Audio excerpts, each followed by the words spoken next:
اب آئیے 6 آیتیں سورہ عبس. کلا انہا تذکرہ، یہ لفظ بہت اہم ہے. تذکرہ، ذکرہ، تذکیر، فذکر بالقرآن، کیا معنی ہے اس کے؟ یاد دہانی صحیح ترین ترجمہ ہے، یاد دہانی. ایک ہے کسی کو کچھ سکھانا، نئی بات سکھانا، ایک ہے یاد دہانی. اسے ایک چیز معلوم تھی، کوئی بھول گیا، یاد کرانا.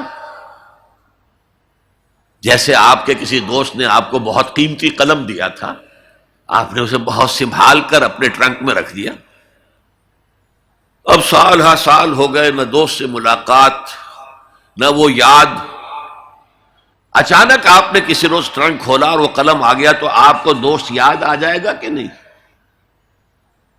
اسی لیے قرآن آفاق و انفس کے لیے آیات کہتا ہے. ہم اپنی آیات دکھائیں گے تمہیں، نشانی جس کو دیکھ کر تم ہمیں پہچانو گے. اور تذکرہ کا مطلب کیا ہے؟ پوٹینشلی ایمان ہر انسان کے دل میں موجود ہے. یہ جو روح جو ہمارے قلب کی مسکن نکید ہے، اس میں اللہ کی معرفت بھی ہے، اللہ کی محبت بھی ہے. البتہ ذہول کے پردے پڑ گئے ہیں، بھول اور نسیان طاری ہو گیا ہے. ہم دنیا ہی کے اندر گم ہو کر رہ گئے ہیں. ہماری ساری دلچسپیاں دنیا سے ہیں، لہذا ہماری توجہ ہی نہیں ہے. ورنہ ہر انسان کے دل میں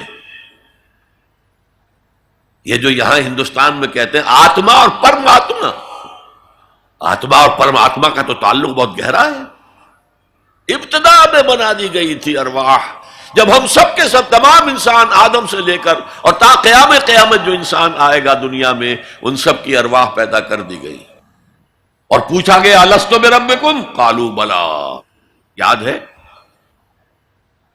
لہذا یہ تذکرہ ہے، یہ یاد دہانی ہے، تمہارے اندر موجود ہے. اللہ کی معرفت بھی موجود ہے، اللہ کی محبت بھی موجود ہے. لیکن کلا بل ران علی قلوبہم ما کانوا یعملون، ان کے دلوں پر زنگ آ گیا ہے اب ان کے اعمال کی وجہ سے. شیشہ جو ہے وہ زنگ آلود ہو گیا. حضور نے فرمایا ان هذه القلوب لتصدع كما يصدع الحديد اذا اصابه الماء، ان دلوں پر بھی زنگ آ جاتا ہے جیسے کہ لوہے کے اوپر پانی پڑتا رہے تو اس کو زنگ آ جاتا ہے. پوچھا گیا فما جلاؤها یا رسول اللہ، اے اللہ کے رسول ہماری تلواروں کو زنگ لگتا ہے، ہم پالش کرتے ہیں، سیکل کرتے ہیں، وہ پھر چمک اٹھتے ہیں. تو دل پر اگر زنگ آ جائے تو اس کا علاج کیا ہے؟ 2 چیزیں فرمائی، کثرت و ذکر الموت و تلاوت القرآن. 2 کام کرو کثرت سے، موت کو یاد رکھو، یہاں رہنا نہیں ہے، جانا ہے. یہ ہمارا گھر نہیں ہے، یہ ہماری منزل نہیں ہے. ہمارا اصل گھر جو حضور نے فرمایا انما الدنیا خلقت لکم وانتم خلقتم للآخرہ، یہ دنیا تمہارے لیے بنائی گئی، تم آخرت کے لیے بنائے گئے ہو. اسی لیے حضور نے فرمایا کن فی الدنیا کانک غریب وعابر السبیل، دنیا میں ایسے رہو جیسے راہ چلتے مسافر ہو یا اجنبی ہو.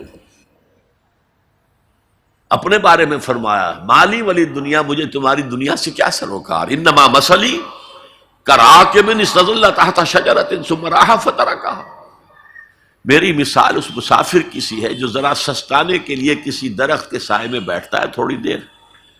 وہ اس کا گھر تو نہیں ہے، اس کی منزل نہیں ہے، پھر وہ اس کو چھوڑتا ہے، اپنا راستہ لیتا ہے. یہ اگر ہمارا تصور قائم ہو جائے، کلا انہا تذکرہ. اب اس کے بعد جو الفاظ آئے ہیں فی صحف مکرمۃ مرفوعۃ مطہرۃ بایدی سفرۃ کرام بررہ، یہ جو قرآن ہے، جو تذکرہ ہے، یہ بڑے ہی انتہائی پاکیزہ صحیفوں میں ہے. فی صحف مکرمۃ، بڑے باعزت، مرفوعۃ مطہرۃ، مرفوع بلند اور انتہائی پاک. بے ایدی سفرۃ، یہ کن کے ہاتھوں میں ہے؟ لکھنے والے وہ فرشتے. بے ایدی سفرۃ کرام بررہ، جو نہایت باعزت ہیں، بہت وفادار ہیں اللہ کے. یعنی اصل قرآن کہاں ہے؟ لوح محفوظ میں ہے. اصل قرآن کہاں ہے؟ ابھی اگلی اب جو پڑھیں گے ہم، کتاب مکنون، چھپی ہوئی کتاب کے اندر ہے. اصل قرآن کہاں ہے؟ وَإِنَّهَا لَفِي أُمِّ الْكِتَابِ لَدَيْنَا لَعَلِيٌّ عَظِيمٌ. یہ تو اس ام الکتاب میں جو ہمارے پاس ہے، بہت بلند ہے اور بہت عظمت والا ہے. یہ 6 آیتیں ہو گئی. اب آئیے 8 آیتیں جو آپ نے سنی، بہت خوبصورت قرات تھی ماشاءاللہ.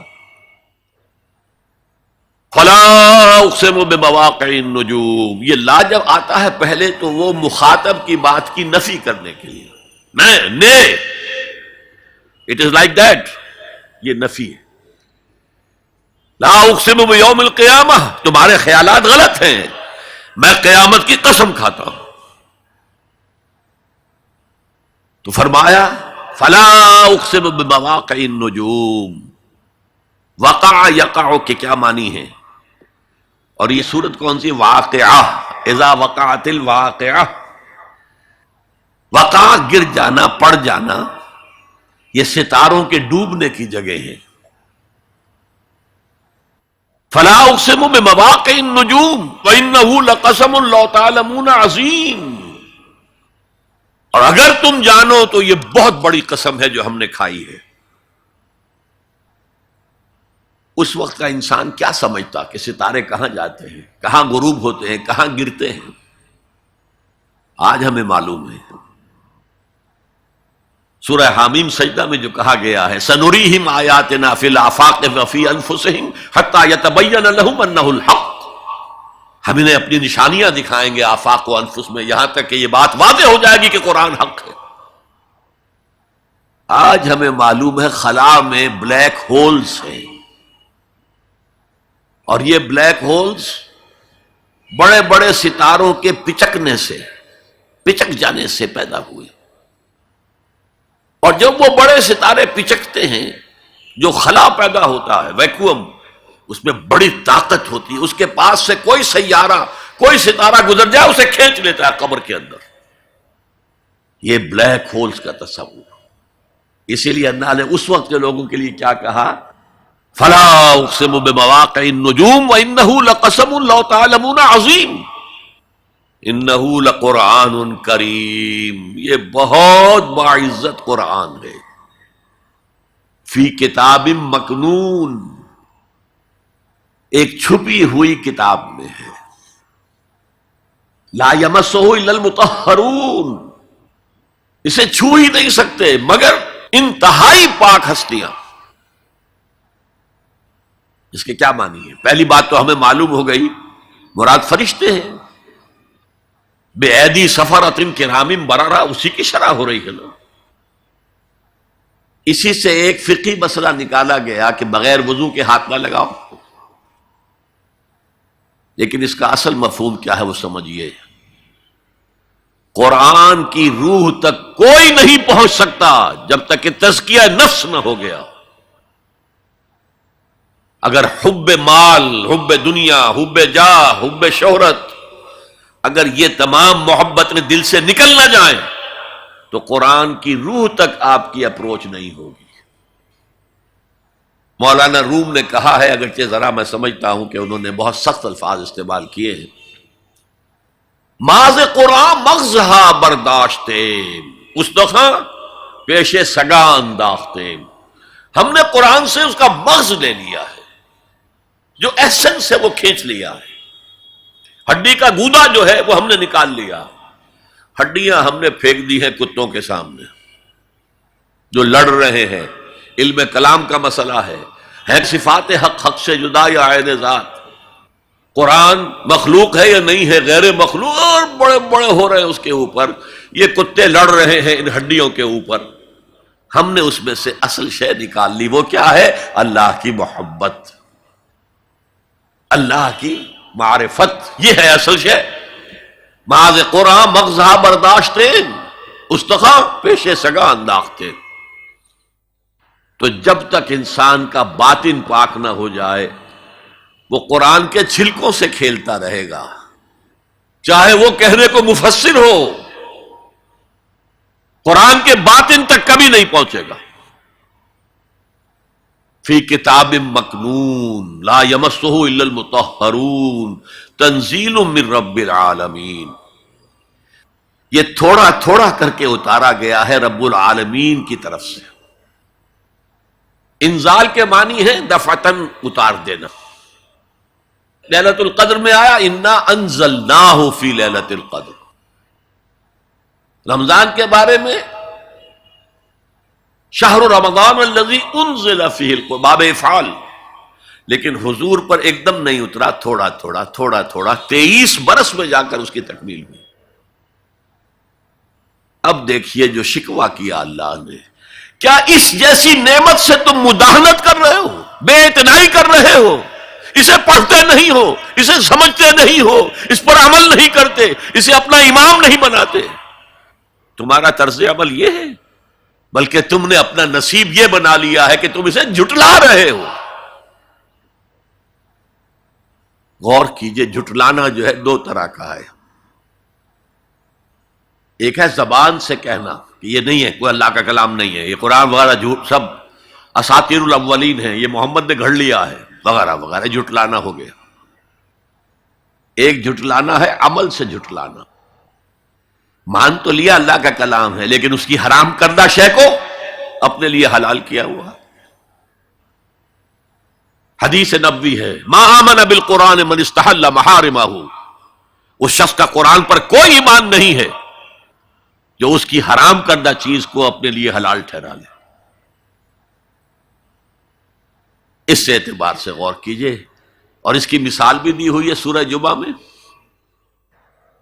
مثل الذین حملوا التوراۃ ثم لم يحملوها كمثل الحمار يحمل اسفارا بئس مثل القوم الذین کذبوا بآیات اللہ واللہ لا يهدی القوم الظالمین. مثال ان لوگوں کی جو حامل تورات بنائے گئے تھے اور پھر انہوں نے اس کی ذمہ داری کو ادا نہیں کیا، اسے قائم نہیں کیا، اس کے احکام پر عمل نہیں کیا. جیسے فرمایا ہے سورہ اعراف میں قل یا اہل الکتاب، کہہ دیجئے اے نبی صلی اللہ علیہ وسلم، اے کتاب والو لستم علی شیء حتی تقیموا التوراۃ والانجیل وما انزل الیکم من ربکم. تمہاری کوئی حیثیت ہماری نگاہ میں نہیں ہے، تمہارا منہ نہیں ہے کہ ہم سے دعا کرو جب تک کہ تم تورات اور انجیل کو اور جو کچھ نازل کیا گیا تمہاری طرف اسے قائم نہیں کرتے. آج اللہ ہماری دعائیں نہیں سنتا. 30 لاکھ جا کر حج کرتے ہیں. دنیا کے حالات میں کوئی ذرہ برابر فرق آتا ہے؟ اول تو حرام کی کمائی سے حج ہو رہا ہے، تو حج ہے ہی نہیں سرے سے. جو کچھ کرتے گئے تھے سودی کاروبار وہی آ کر دوبارہ شروع کر دیا. سرکاری ملازم تو جو رشوت پہلے لے رہے تھے اس کے بعد آ کر شروع کر دی. یہ کیا ہے؟ یہ تکذیب بالعمل ہے، جھٹلانا ہے. تم نے اپنا نصیب یہ بنا لیا ہے کہ تم قرآن کو جھٹلا رہے ہو جیسے کہ انہوں نے جھٹلایا تھا. مثل الذین حملوا التوراۃ ثم لم يحملوها كمثل الحمار يحمل اسفارا. ان کی مثال ان گدھوں کی سی ہے جن پر کتابوں کا بوجھ لاد دیا گیا. مکالمات فلاطوں، گٹھڑی باندھ کر گدھے کے اوپر رکھ دیجئے تو کیا وہ واقعی منطقی اور فلسفی بن جائے گا؟ یہ مثال اللہ دے رہا ہے. اور یہ مثال کیوں دی گئی ہے؟ اس آئینے میں ہمیں ہماری تصویر دکھائی گئی ہے. تم اگر قرآن کا حق ادا نہیں کر رہے تو تمہاری مثال وہی ہے جو یہود کی تھی. بئس مثل القوم الذین کذبوا بآیات اللہ. بری مثال ہے اس قوم کی جس نے اللہ کی آیات کو جھٹلایا. تو زبان سے تو یہودیوں نے کبھی نہیں جھٹلایا تورات کو، عمل سے جھٹلایا ہے. هي الحلقات تحفظني بآيات من القرآن، هي الحلقات تملأني بحب المصطفى العدنان، هي الحلقات تحفظني